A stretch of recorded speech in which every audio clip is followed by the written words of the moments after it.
അസ്സലാമു അലൈക്കും വറഹ്മത്തുള്ളാഹി വബറകാതുഹു. പ്രിയപ്പെട്ടവരെ, റമളാൻ അതിൻ്റെ അവസാന ഘട്ടത്തിലേക്ക് പ്രവേശിക്കുകയാണ്. റമളാനിൻ്റെ പ്രത്യേകത വിശുദ്ധ ഖുർആൻ അവതരിച്ച് തുടങ്ങി എന്നുള്ളതാണ്. 1400 വർഷങ്ങൾക്ക് മുൻപ് റസൂലുള്ളാഹി സ്വല്ലല്ലാഹു അലൈഹി വസല്ലമ ഹിറാ ഗുഹയിൽ ഇരിക്കുന്ന സമയത്ത് മലക്ക് ജിബ്രീൽ മുഖേന 23 വർഷക്കാലഘട്ടം കൊണ്ട് 6236 ആയത്തുകൾ അള്ളാഹുവിൻ്റെ ഭാഗത്തു നിന്നും വഹിയായി ലഭിച്ച റസൂൽ സല്ലല്ലാഹു അലൈഹി വസല്ലം 63-ാമത്തെ വയസ്സിലാണ് വഫാത്താവുന്നത്.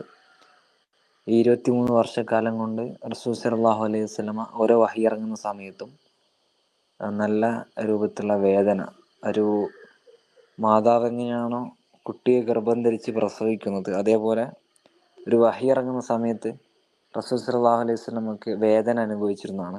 തലവേദനയായും വിയർപ്പൊഴുക്കായും എന്തോ ഒരു മണിയടിക്കുന്ന ശബ്ദമായും ആ രൂപത്തിലൊക്കെ റസൂൽ സല്ലല്ലാഹു അലൈഹി വസല്ലമക്ക് വഹി ഇറങ്ങുന്ന സമയത്ത് പലതരത്തിലുള്ള അസ്വസ്ഥതകൾ ഏറ്റുവാങ്ങിക്കൊണ്ടായിരുന്നു റസൂലുള്ളാഹി സ്വല്ലല്ലാഹു അലൈഹി വസല്ലമ ഈ പറയുന്ന 6236 ആയത്തുകളും ഏറ്റുവാങ്ങിയത്. റസൂൽ സല്ലല്ലാഹു അലൈഹി വസല്ലമ അത്രയും ത്യാഗസന്നദ്ധമായി വേദനകളോടെ ഏറ്റുവാങ്ങിയ ഖുർആൻ ആയത്തുകളിലെ 19-ാം നൂറ്റാണ്ടിന് ശേഷം മാത്രം ശാസ്ത്രലോകം കണ്ടുപിടിച്ച പല വസ്തുതകളിലേക്കുമായിരുന്നു കഴിഞ്ഞ ദിവസങ്ങളിൽ നമ്മൾ പഠനം നടത്തിക്കൊണ്ടിരുന്നത്, ഗവേഷണം നടത്തിക്കൊണ്ടിരുന്നത്. ഇന്ന് നമ്മൾ വളരെ വ്യത്യസ്തമായിട്ടുള്ള ഒരു വേർഡിലേക്കാണ്, അല്ലെങ്കിൽ ഒരു വാക്കിലേക്കാണ് പ്രവേശിക്കുന്നത്. അതിൻ്റെ സയൻറ്റിഫിക് ബെനിഫിറ്റ്സിലേക്ക്, അല്ലെങ്കിൽ അതിലടങ്ങിയിരിക്കുന്ന ശാസ്ത്ര രഹസ്യങ്ങളെക്കുറിച്ചുള്ള തുറന്ന ചർച്ചയാണ് ഇന്ന് നമ്മൾ ഉദ്ദേശിക്കുന്നത്. നമുക്കെല്ലാവർക്കും ഏറെ സുപരിചിതമായിട്ടുള്ള ആയത്താണ് അൽഹംദുലില്ലാഹി റബ്ബിൽ ആലമീൻ എന്ന ആയത്ത്. തഹജ്ജുദ് നമസ്കാരത്തിലും സുബഹിക്ക് മുമ്പുള്ള സുന്നത്ത് നമസ്കാരത്തിലും, സുബഹി നമസ്കാരത്തിലും, ളുഹർ നമസ്കാരത്തിലും, സുന്നത്ത് നമസ്കാരങ്ങളിലും, അസറിലും, മഗ്‌രിബിലും, ഇശായിലും, തറാവീഹിലും, വിത്തറിലും തുടങ്ങി ളുഹയിലടക്കം നമ്മൾ എത്ര നേരമാണ് അൽഹംദുലില്ലാഹി റബ്ബിൽ ആലമീൻ, എത്ര പ്രാവശ്യമാണ് അൽഹംദുലില്ലാഹി റബ്ബിൽ ആലമീൻ എന്ന് പറയുന്നത് എന്ന് ഒരു നിമിഷം ആലോചിച്ച് നോക്കൂ. ഒരു ദിവസം എത്ര പ്രാവശ്യം നമ്മൾ അൽഹംദുലില്ലാഹി റബ്ബിൽ ആലമീൻ എന്ന് നിസ്കാരത്തിൽ മാത്രം പറയുന്നുണ്ട്? അത്രയും തവണ നിസ്കാരങ്ങളിൽ ഈ വചനം, ഈ വാക്യം, ഈ ആയത്ത് നമ്മൾ ഉരുവിട്ടുകൊണ്ടേയിരിക്കുകയാണ്. സർവലോക രക്ഷിതാവായ അള്ളാഹുവിനാകുന്നു സർവസ്തുതിയും, അൽഹംദുലില്ലാഹി റബ്ബിൽ ആലമീൻ എന്നാണ് പറഞ്ഞത്. ഇപ്പൊ റബ്ബ്, രക്ഷിതാവ്, ആരാണ് നമ്മുടെ രക്ഷിതാവ് എന്ന് നമ്മളോട് ചോദിച്ചാൽ നമ്മൾ ഉത്തരം പറയും അള്ളാഹുവാണ് രക്ഷിതാവ് എന്ന്. ഖബറിൽ വെച്ച് നമ്മളോട് ചോദിക്കുന്ന വളരെ പ്രധാനപ്പെട്ട ഒരു ചോദ്യം മൻ റബ്ബുക എന്നാണ്. അപ്പൊ മൻ റബ്ബുക എന്ന ചോദ്യത്തിന് നമ്മൾ അവിടെ ഉത്തരം നൽകുക റബ്ബി അള്ളാഹ്, അള്ളാഹുവാണ് എൻ്റെ രക്ഷിതാവ് എന്നാണ്. ഒരു ചെറിയ കുട്ടിയോട്, പകുതി എത്തിയിട്ടില്ലാത്ത കുട്ടിയോട് ആ കുട്ടിയുടെ രക്ഷിതാവ് ആരാണെന്ന് ചോദിച്ചാൽ ഉമ്മയാണ്, ഉപ്പയാണെന്നാണ് മറുപടി പറയുന്നത്. ഇവിടെ റബ്ബ്, ദ വേർഡ് റബ്ബ്, റുബൂബിയത്ത്, റബ്ബാനിയത്ത് എന്നൊക്കെ നമുക്ക് വളരെ വിശാലമായ ആഴക്കടൽ പോലെ പരന്നു കിടക്കുന്ന അർത്ഥതലങ്ങളുള്ള ഒരു വാക്ക്. സത്യം പറയുകയാണെങ്കിൽ ഈ റബ്ബ് എന്നൊരു വാക്കിനെ മാത്രം നമ്മൾ മനസ്സിലാക്കിയാൽ ജീവിതകാലം മുഴുവനും അള്ളാഹു സുബ്ഹാനഹു തആലയോട് നന്ദിയുള്ള, അള്ളാഹുവിനെ അനുസരിക്കുന്ന ആളുകളായിട്ട് നമ്മൾ മാറുന്നതാണ്. അപ്പോൾ മനുഷ്യ സൃഷ്ടിയുടെ, നമ്മുടെ സൃഷ്ടിയുടെ, എൻ്റെ ശൂന്യതയിൽ നിന്ന് തുടങ്ങിയ ഞാൻ ഈ പ്രായത്തിൽ വരെ എത്തി നിൽക്കുന്ന ഞാൻ. അപ്പോൾ എന്നെക്കുറിച്ച് ഞാൻ ചിന്തിക്കുമ്പോൾ, എൻ്റെ സൃഷ്ടിയെക്കുറിച്ച് ഞാൻ ചിന്തിക്കുമ്പോൾ, എൻ്റെ സൃഷ്ടിപ്പിനെ കുറിച്ച് ഞാൻ മനസ്സിലാക്കുമ്പോൾ എനിക്ക് റബ്ബിനെ മനസ്സിലാക്കാൻ കഴിയും. നമുക്ക് ഓരോരുത്തർക്കും നമ്മുടെ റബ്ബിനെ തിരിച്ചറിയാൻ കഴിയും. റബ്ബ് എന്നത് ഒന്നിനെ ഉണ്ടാക്കുകയും അതിനെ ഘട്ടം ഘട്ടമായി വളർത്തുകയും ഓരോ ഘട്ടത്തിലും അതിന് ആവശ്യമായതെല്ലാം നൽകി പരിപോഷിപ്പിച്ച് അതിനെ പൂർണ്ണതയിലേക്ക് എത്തിക്കുകയും ചെയ്യുന്നത് ആരാണോ അവനാണ് റബ്ബ്. റുബൂബിയത്ത് കൊണ്ട് ഉദ്ദേശിക്കുന്നത് അതാണ്. ഇപ്പൊ നമ്മുടെ ഘട്ടങ്ങൾ, മനുഷ്യ സൃഷ്ടിയുടെ നമ്മുടെ ഓരോരുത്തരുടെയും വളർച്ചാ ഘട്ടങ്ങള് നമ്മൾ സ്വമേധയാ പരിശോധിക്കുമ്പോൾ ആ റബ്ബിലേക്ക് നമുക്ക് കൂടുതൽ അടുക്കാൻ കഴിയും. ഇപ്പൊ നമുക്ക് സ്ലൈഡിൽ കാണാൻ പറ്റും, കൂടിച്ചേർന്നുണ്ടായ ഒരു ബീജത്തിൽ നിന്ന് തീർച്ചയായും നാം മനുഷ്യനെ സൃഷ്ടിച്ചിരിക്കുന്നു. അത് വിശുദ്ധ ഖുർആനിലെ 76 സൂറത്തു ഇൻസാനിലെ 2-ാമത്തെ ആയത്താണ്. കൂടിച്ചേർന്നുണ്ടായ ഒരു ബീജത്തിൽ നിന്ന് തീർച്ചയായും നാം മനുഷ്യനെ സൃഷ്ടിച്ചിരിക്കുന്നു. നമ്മുടെ ആ റബ്ബ് എന്ന വാക്കിനെ ഒന്ന് അതിന്റെ ഉള്ളറകളിലേക്ക് പോവാണ് കേട്ടോ. റബ്ബ് എന്ന വാക്കിന്റെ ശാസ്ത്രീയമായിട്ടുള്ള വസ്തുതകളിലേക്ക് ഇറങ്ങിച്ചെല്ലാണ്. അപ്പൊ ആദ്യമായി കൂടിച്ചേർന്നുണ്ടായ ഒരു ബീജത്തിൽ നിന്ന് തീർച്ചയായും മനുഷ്യരെ നാം സൃഷ്ടിച്ചിരിക്കുന്നു. സൂറത്ത് മുഅ്മിനൂനിലെ 12 മുതൽ 15 വരെയുള്ള ആയത്തിലും നമ്മെ എങ്ങനെ സൃഷ്ടിച്ചു എന്ന് ഇതേപോലെ റബ്ബ് സുബ്ഹാനഹു വ തആല പറയുന്നുണ്ട്. അപ്പൊ തീർച്ചയായും നിങ്ങൾ സ്ക്രീനിൽ കാണും, തീർച്ചയായും മനുഷ്യനെ കളിമണ്ണിന്റെ സത്തിൽ നിന്ന് നാം സൃഷ്ടിച്ചിരിക്കുകയാണ്. അപ്പോ വലഖദ് ഖലഖനൽ ഇൻസാന മിൻ സുലാലത്തിൻ മിൻ ത്വീൻ, പിന്നീട് അതൊരു ബീജമായിക്കൊണ്ട് അങ്ങനെ അവനെ നാം ഭദ്രമായ ഒരു സ്ഥാനത്ത് വെച്ചു. അടുത്തൊരു സ്ലൈഡിലേക്ക് വരുമ്പോൾ പിന്നീട് ഒരു ബീജമായി അവനെ നാം ഭദ്രമായ ഒരു സ്ഥാനത്ത് വെച്ചു. ഭദ്രമായ സ്ഥാനം എന്നതുകൊണ്ട് ഉദ്ദേശിക്കുന്നത് അത് വിശുദ്ധ ഖുർആനിലെ 23-ാമത്തെ സൂറത്ത് 13-ാമത്തെ ആയത്തിലാണ് ആ കാര്യം പറയുന്നത്. ഇവിടെ ഭദ്രമായ സ്ഥാനം എന്നതുകൊണ്ട് ഉദ്ദേശിക്കുന്നത് മാതാവിൻ്റെ ഗർഭപാത്രമാണ്. അപ്പൊ അപ്രതീക്ഷിതമായി അൺഎക്സ്പെക്റ്റഡായി നുത്ഫ മാതാവിന്റെ ശരീരത്തിലെ ഒരു അർദ്ധകോശം, അണ്ഡം പിതാവിന്റെ ശരീരത്തിലെ ഒരു അർദ്ധകോശം, ബീജം. അപ്പൊ ഇത് രണ്ടും വളരെ യാദൃച്ഛികമായി മാതാവിന്റെ ശരീരത്തിൽ ഒരുമിച്ച് ചേരുകയാണ്. വളരെ യാദൃച്ഛികമായി ആ ഒരുമിച്ച് ചേരുന്ന സമയത്ത് ആദ്യത്തെ കോശം ഉണ്ടാവുന്നു. ഈ ആദ്യത്തെ കോശം 2ആയി, പിന്നീട് 4ആയി, പിന്നീട് 8ആയി, പിന്നീട് 16ആയി, പിന്നീട് 32ആയി, 64ആയി, 128ആയി, 256ആയി, അങ്ങനെ അങ്ങനെ അങ്ങനെ അങ്ങനെ അങ്ങനെ വളരുന്നു. എങ്ങനെയാണ് അതിന്റെ ഘടന വരുന്നത്? ഒരു ബീജമായിക്കൊണ്ട് അള്ളാഹു സുബ്ഹാനഹു വ തആല ഗർഭപാത്രത്തിലേക്ക് ഭദ്രമായ ഒരു സ്ഥാനത്ത് വെക്കുകയാണ് ചെയ്യുന്നത്. ഇപ്പൊ നുത്ഫ മാതാവിന്റെ ശരീരത്തിലെ ഒരു അർദ്ധകോശം, അണ്ഡം പിതാവിന്റെ ശരീരത്തിലെ ഒരു അർദ്ധകോശം, ബീജം, ഇവ രണ്ടും വളരെ യാദൃച്ഛികമായി മാതാവിന്റെ ശരീരത്തിൽ ഒരുമിച്ച് ചേരുന്നു. ഈ ഒരുമിച്ച് ചേരുന്ന സമയത്ത് ആണ് ആദ്യത്തെ കോശം ഉണ്ടാവുന്നത്, ഫസ്റ്റ് സെൽ ഉണ്ടാവുന്നത്. ഈ ആദ്യത്തെ കോശം നമ്മളാണത്. ആ കോശം എന്ന് പറയുന്നത് നമ്മളാണ്, നമ്മൾ ഓരോരുത്തരാണ്.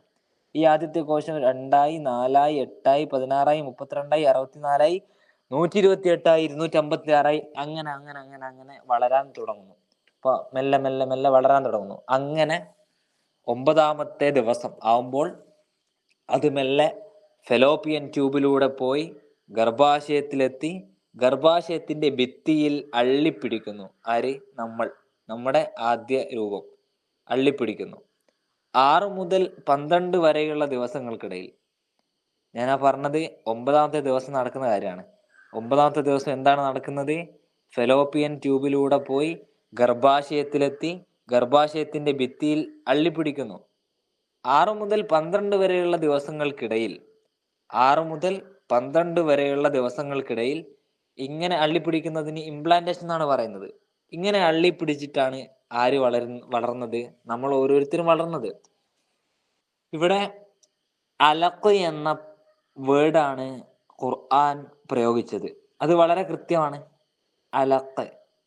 അലഖ് എന്ന പദം ആ സമയത്തുള്ള മൈക്രോസ്കോപ്പിക് ആയിട്ടുള്ള ചിത്രം നിങ്ങൾ സൂക്ഷ്മമായി നമ്മൾ നോക്കുകയാണെങ്കിൽ അട്ട അള്ളിപ്പിടിച്ച് കിടക്കുന്നത് പോലെ കാണും.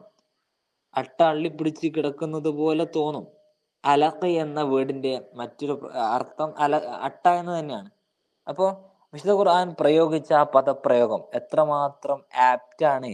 ആ ഒരു ഇതുണ്ടോ, അട്ടയെ പോലുള്ള ഒരു സംഭവം അല്ല, ഏകദേശം ആ രൂപത്തിലാണ് അട്ട ഉള്ളത്. അട്ടയെ പോലെയുള്ള ഒരു പ്രാഥമിക രൂപമാണ് നമുക്കുള്ളത്. അലക്ക എന്ന നമ്മളാണത്, നമ്മുടെ ആദ്യത്തെ ഘട്ടമാണത്. അപ്പൊ ഒരു അട്ട കിടക്കുന്നത് പോലെ, അള്ളിപ്പിടിച്ച് കിടക്കുന്നത് പോലെ നമുക്ക് അലക്കയെ കാണാൻ കഴിയും ഗർഭപാത്രത്തിൽ, അല്ലെങ്കിൽ ഗർഭാശയത്തിന്റെ ഏതൊരു ഭിത്തിയിൽ ആദ്യത്തെ സമയത്ത്. ഇപ്പൊ വളരാൻ തുടങ്ങാണ്. ഈ ഒരു ഘട്ടത്തോടു കൂടെ കുഞ്ഞു വളരാൻ തുടങ്ങുന്നു. ഇതാണ് നമ്മുടെ ഒന്നാമത്തെ ഘട്ടം, ഫസ്റ്റ് സ്റ്റേജ്. ഇതാണ് നമ്മുടെ പിന്നീടുള്ള ഘട്ടം. അത് മുളഅ എന്ന ഘട്ടത്തിലേക്ക്. മുളഅ എന്ന ഘട്ടം 28 ദിവസം പ്രായമാകുന്ന കുഞ്ഞിന്റെ ഈ സോമേറ്റ്സുകളൊക്കെ അഥവാ മൃദുലമായ മാംസപിണ്ഡമൊക്കെ വളർന്നു വരുന്നു. 28 ദിവസം പ്രായമാകുന്ന കുഞ്ഞിന്റെ സോമേറ്റ്സ് വളരുന്നു, അതിന്റെ മാംസപിണ്ഡമൊക്കെ വളർന്ന് വലുതാവാൻ തുടങ്ങുന്നു. അപ്പോ ചിത്രം മാറുന്നു. അവിടെ കാണാൻ കഴിയും, സ്ക്രീനിൽ കാണാൻ കഴിയും, കടിച്ച മാംസത്തിനാണ് മുളുഅ എന്ന് പറയുന്നത്. മറ്റൊരു സ്റ്റേജിലേക്ക് പോവാണ് മുളുഅ എന്ന് പറയുമ്പോൾ കടിച്ച മാംസത്തിന് അറബിയിൽ പറയുന്ന പേരാണ്, അല്ലെങ്കിൽ ചവച്ചരക്കപ്പെട്ട, അല്ലെങ്കിൽ അതിന്റെ ആ രൂപത്തിൽ പറയുന്ന പേരാണ് മുളുഅ. ഇവിടെ സോമേഴ്സും ഒക്കെ വളർന്നു വന്നു, നമ്മളത് കാണുന്നു. ആ ഫോട്ടോയിൽ കാണുന്നത് പോലെ ഒരു ചവച്ചരച്ചതുപോലെ. അനന്തരം ആ ഭ്രൂണത്തെ നാം ഒരു മാംസപിണ്ഡമായി രൂപപ്പെടുത്തി എന്നാണ് വിശുദ്ധ ഖുർആൻ പറയുന്നത്. അപ്പോൾ മാംസപിണ്ഡം എന്ന വാക്കിന്റെ അറബിക് മീനിങ് വരുന്നത് മുളുഅ എന്നാണ്. അപ്പം മുളുഅ അതും കഴിഞ്ഞ്, അലക്കയും കഴിഞ്ഞ്, മുളുഅയും കഴിഞ്ഞ്, പിന്നീട് ഇത് നിങ്ങൾ ശ്രദ്ധിച്ചോ, ഓരോ ഘട്ടത്തിലും റബ്ബിന്റെ കൃത്യമായ ശ്രദ്ധ, റബ്ബിന്റെ കൃത്യമായ ഇടപെടൽ. ഫെലോപ്പിയൻ ട്യൂബിലൂടെ അതിങ്ങനെ പോയി ഗർഭാശയത്തിൽ അള്ളിപ്പിടിച്ച് ഒരട്ടയെ പോലെ വളരുന്നു. 28 ദിവസം കഴിയുന്നു, മുളുഅയായി മാറുന്നു. പിന്നീട് ആ മുളുഅ പിന്നെ അടുത്ത ഘട്ടത്തിലേക്ക്, നെക്സ്റ്റ് ഘട്ടത്തിലേക്ക് റബ്ബ് അതിനെ ഡയറക്ഷൻ ചെയ്യാണ്, വളർത്തിക്കൊണ്ടുവരികയാണ്. നമ്മളെ വളർത്തിക്കൊണ്ടുവരുന്നതിന് ഘട്ടമാണ്. ഓരോ ഘട്ടത്തിലും റബ്ബ് എന്ന വാക്കിന്റെ അർത്ഥം ഇവിടെ നമുക്ക് ബോധ്യപ്പെടാണ്. ഓരോ ഘട്ടത്തിലും റബ്ബ് നൽകേണ്ടത് വളരെ കൃത്യമായി നൽകുന്നു. അങ്ങനെ 24ാമത്തെ ആഴ്ച ആകുമ്പോഴേക്ക് കുഞ്ഞ് മാതാവ് എന്തൊക്കെയാണോ കേൾക്കുന്നത് അതൊക്കെയും കുഞ്ഞ് കേൾക്കാൻ തുടങ്ങും. അപ്പൊ അതും വളരെ പ്രധാനപ്പെട്ടതാണ്. കാരണം വിശുദ്ധ ഖുർആൻ പറഞ്ഞ കുഞ്ഞിന്റെ നമ്മുടെ സൃഷ്ടിപ്പുമായി ബന്ധപ്പെട്ട് എല്ലാ ആയത്തുകളിലും പറയുന്ന സമയത്ത് സമീഅം ബസീറ എന്നാണ് പറയാ. ആദ്യം കേൾവിയാണ് പറയാ, പിന്നെയാണ് കാഴ്ച എന്ന് പറയാ. അതേപോലെ തന്നെയാണ് ആദ്യം കേൾവിയാണ് നമുക്ക് അള്ളാഹു നൽകിയത്, പിന്നീടാണ് കാഴ്ച എന്ന കഴിവ് നൽകിയത്. അപ്പൊ 24ാമത്തെ ആഴ്ച ആകുമ്പോഴേക്ക് കുഞ്ഞ് മാതാവ് കേൾക്കുന്നതൊക്കെ കേൾക്കാൻ തുടങ്ങാണ്. അപ്പൊ ആദ്യമായി കുഞ്ഞ് സമീഅ ആവുകയാണ്, അല്ലെങ്കിൽ കേൾവി ഉള്ള ആളാവുകയാണ്. 26ാമത്തെ ആഴ്ച മാത്രമാണ് കുഞ്ഞിന്റെ കണ്ണ് പൂർണ്ണമായും വളരുന്നത്. കാണും എന്നതല്ല, 26ാമത്തെ ആഴ്ച നമ്മുടെ കണ്ണ് പൂർണ്ണമായും വളരുന്നു. ഏകദേശം ഡെലിവറി കഴിഞ്ഞ് പുറത്തു വന്ന് 6 മാസം ആകുമ്പോഴാണ് നമ്മൾ കാണുന്നത് പോലെയുള്ള ഒരു കളർഫുള്ളായ ലോകമൊക്കെ കുഞ്ഞ് കാണുന്നത്. അപ്പോൾ ഈ പറയുന്ന രൂപത്തിൽ ഗർഭപാത്രത്തിൽ നിന്ന് പുറത്തേക്ക് വരുന്ന സമയം റബ്ബിന്റെ ശ്രദ്ധ ഓരോ സമയത്തും വളരെ കൃത്യമായിട്ടാണ് നടക്കുന്നത്. പിന്നെ ഈ മുളുഅ എന്ന ചവച്ചരക്കപ്പെട്ട മാംസപിണ്ഡം, അതിനുശേഷം ഇളാം, അസ്ഥി എന്ന സ്റ്റേജിലേക്ക് മാറാണ് ചെയ്യുന്നത്. തുടർന്ന് നാം ആ മാംസപിണ്ഡത്തെ അസ്ഥികൂടമായി രൂപാന്തരപ്പെടുത്തി, അല്ലെങ്കിൽ രൂപപ്പെടുത്തി. ഇളാം എന്ന് പറയുമ്പോൾ അസ്ഥി എന്നാണ്. അപ്പം ഈ അസ്ഥി ഇങ്ങനെ ആയതിനു ശേഷം, അസ്ഥി പോലെ രൂപാന്തരപ്പെടുത്തിയതിനു ശേഷം പിന്നീട് സംഭവിക്കുന്നത്, പിന്നീട് നമ്മുടെ ശരീരത്തെ അള്ളാഹു സുബ്ഹാനഹു വ തആല മാറ്റിയത് പിന്നെ അസ്ഥിയെ പേശി കൊണ്ട് മൂടി എന്നാണ്. എന്നിട്ട് നാം അസ്ഥികൂടത്തെ മാംസം കൊണ്ട് പൊതിഞ്ഞു, ലഹ്മ്, മാംസം. അപ്പൊ ഓരോ ഘട്ടം അലഖ, മുളുഅ, ഇളാം, പിന്നെ ലഹ്മ്, അങ്ങനെ ഓരോ ഘട്ടത്തിലും അള്ളാഹു സുബ്ഹാനഹു വ തആല വളരെ ശ്രദ്ധയോടുകൂടെ, വളരെ സിസ്റ്റമാറ്റിക്കായി ഒരു കുട്ടിയെ വളർത്താണ്. അത് മാതാവിന്റെ ഗർഭാശയത്തിൽ വെച്ചിട്ടാണ് ഇങ്ങനെ ഈ വളർച്ച നടക്കുന്നത്. നമ്മളാരും വളർത്തുന്നതല്ല, നമ്മൾ ഭക്ഷണം കഴിക്കുന്നത് മാത്രമേ ഉള്ളൂ, ആ ഉമ്മ ഭക്ഷണം കഴിക്കുന്നത് മാത്രമേ ഉള്ളൂ. ബാക്കിയുള്ളതെല്ലാം അള്ളാഹു സുബ്ഹാനഹു വ തആല നമ്മൾ ജനിക്കുന്നതിന് മുൻപ് തന്നെ നമ്മുടെ മാതാവിന്റെ ഗർഭപാത്രത്തിൽ വെച്ച് നമ്മൾ ഡിസൈൻ ചെയ്യുകയാണ്. അപ്പൊ ലഹ്മ തന്നു, അതിനുശേഷം മറ്റൊരു സൃഷ്ടിയായി അള്ളാഹു സുബ്ഹാനഹു വ തആല മാറ്റുന്നു. അപ്പോൾ പേശികളാണ് മനുഷ്യന്റെ വളരെ പ്രധാനപ്പെട്ട മറ്റൊരു പ്രത്യേകത. അപ്പം വളരെ സിസ്റ്റമാറ്റിക്കായി ഡിസൈൻ ചെയ്തതിന് ശേഷം നമ്മളത് ഡെലിവറി പിന്നെ വളരെ സിസ്റ്റമാറ്റിക്കലായി അള്ളാഹു സുബ്ഹാനഹു വ തആല വളരെ സുരക്ഷിതമായി മാതാവിൻ്റെ കയ്യിലേക്ക് കുഞ്ഞിനെ കൊണ്ടുവരുന്നു, ആ ഡെലിവറിയിലൂടെ കൊണ്ടുവരുന്നു. അതോടുകൂടി നമ്മൾ പുറത്തേക്ക് എത്തുന്നു. ആ സിസ്റ്റമൊക്കെ വളരെ സുന്ദരമാണ്. അപ്പോൾ ഡെലിവറി കഴിയുന്നു, മാതാവിന് കുഞ്ഞിനോട് ഉള്ളിൽ അള്ളാഹു സുബ്ഹാനഹു വ തആല സ്നേഹം ഇട്ട് കൊടുക്കുന്നു. അതേപോലെ വല്ലാത്തൊരു ഒരു ഒരു ഒരു മുഹബ്ബത്ത് കുഞ്ഞും മാതാവും തമ്മിൽ ഉണ്ടാവുന്നു. ആ രൂപത്തിൽ മാതാവിൻ്റെ മൈൻഡ് ഈ കുട്ടിയിലേക്ക് കണക്റ്റഡ് ആവുന്നു. ആ രൂപത്തിൽ അള്ളാഹു സുബ്ഹാനഹു വ തആല പിന്നീട് മാതാവിനെ ഏൽപ്പിക്കുകയാണ് ചെയ്യുന്നത് ഈ കുട്ടിയെ പരിചരിക്കാനും പോറ്റാനും. ഇവിടെ പുറത്തേക്ക് എത്തിയ കുട്ടി, ആ കുട്ടിയുടെ തലച്ചോറിൻ്റെ വളർച്ച നിങ്ങൾക്ക് അവിടെ കാണാൻ കഴിയും. അത് ഏജ് അടിസ്ഥാനത്തിൽ മെയിലിൻ്റെയും ഫീമെയിലിൻ്റെയും ബ്രെയിനിൻ്റെ ആ ഒരു വളർച്ചയുടെ തോതാണ് കൊടുത്തത്. ഇവിടെ ജനിക്കുന്ന സമയത്ത് 390 360 ഗ്രാമോട് കൂടിയിട്ടാണ് ബ്രെയിൻ വളരുന്നത്. ആ ഒരു കനാണ് ഉദ്ദേശിക്കുന്നത്. ഒരു വർഷമാകുമ്പോൾ 970 എത്തുന്നു. അങ്ങനെ 2 വർഷമാകുമ്പോൾ 3 വർഷമാകുമ്പോൾ 10 മുതൽ 12 വരെ ആകുമ്പോൾ 19 മുതൽ 21 വരെ ആകുമ്പോൾ പിന്നെ 56 മുതൽ 60 വരെ ആകുമ്പോൾ 81 മുതൽ 85 വരെ ആകുന്നു. ഇവിടെ നിങ്ങൾ ശ്രദ്ധിക്കേണ്ടത് 10ാമത്തെ വയസ്സ് മുതൽ 21ാമത്തെ വയസ്സ് വരെ ആണിൻ്റെയും പെണ്ണിൻ്റെയും, ആൺകുട്ടിയുടെയും പെൺകുട്ടിയുടെയും തലച്ചോറ് വളരാണ്. 27% വളർച്ച കുട്ടിക്കാലത്താണ് വളർച്ച ഉണ്ടാകുന്നത്. എന്തിനാണ് ഈ കുട്ടിക്കാലത്ത്? ഇതിപ്പോ ജിംപാൻസി, കുരങ്ങ്, ആന, അങ്ങനെ മൃഗങ്ങളെ നമ്മൾ നോക്കുകയാണെങ്കിൽ നേരെ തിരിച്ചാണ്. പ്രസവിക്കുന്നതിന് മുൻപ് തന്നെ 90% വളർച്ച എത്തിയ തലച്ചോറുമായിട്ടാണ് ഇവരൊക്കെ പുറത്തേക്ക് വരുന്നത്. അതായത് ബുദ്ധിയാണ് ഞാൻ ഉദ്ദേശിച്ചത്.